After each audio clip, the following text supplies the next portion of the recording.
कहता, हमरा सैया जी के चाचा कहता कि लड़का तोहरे के पापा कहता, हमरा सैया जी के चाचा कहता। ओही दिन से खोजता ते रोवता चिल्ला के, ओही दिन से खोजता ते रोवता चिल्ला के। सोझा सा बकाई साफा कहता, लड़का तोहरे के पापा कहता कि हमरा सैया जी के चाचा कहता कि लड़का तोहरे के पापा कहता।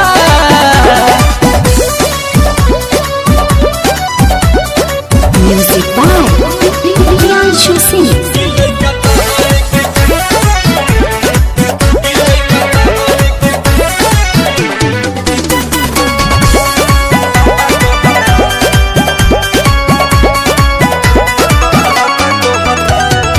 केतन मनाई दूध पीली धराई तनिको नहीं चुपाला हो। सासु ननद गोतिन देवर के छोड़ सैया के कोहरा न जाला हो। केतन मनाई दूध पीली धराई तनिको नहीं चुपाला हो। सासु ननद गोतिन देवर के छोड़ सैयों के कोरा न जाला हो। रही जात मन हमर भीतरे लजा के, अपने देरी में कातू गइला सिखा के। खाए के गोलगप्पा कहता, लड़का तोहरे के पापा कहता कि हमरा सैया जी के चाचा कहता, लड़का तोहरे के पापा कहता।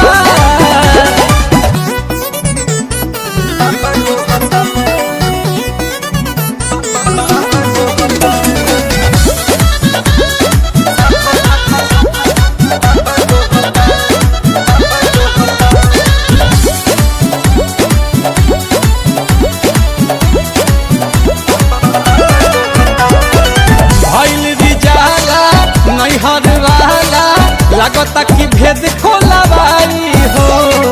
विपत के घड़ी गोविंद खड़ा ही कहरी लागे पिया से पिटवाई हो।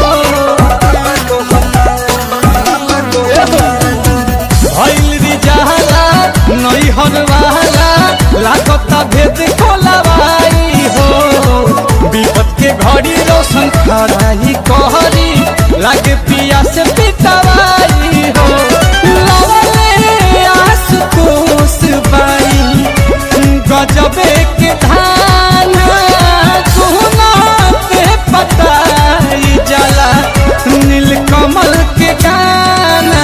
हमरा इज्जत पर धापा रहता, लड़का तोहरे के पापा कहता कि सोझा सा बकाई साफा कहता, लड़का तोहरे के पापा कहता। ओही दिन से खोजता ते रोवता चिल्ला के, ओही दिन से खोजता ते रोवता चिल्ला के। सोझा सा बकाई साफा कहता, लड़का तोहरे के पापा कहता कि हमरा सैया जी के चाचा कहता।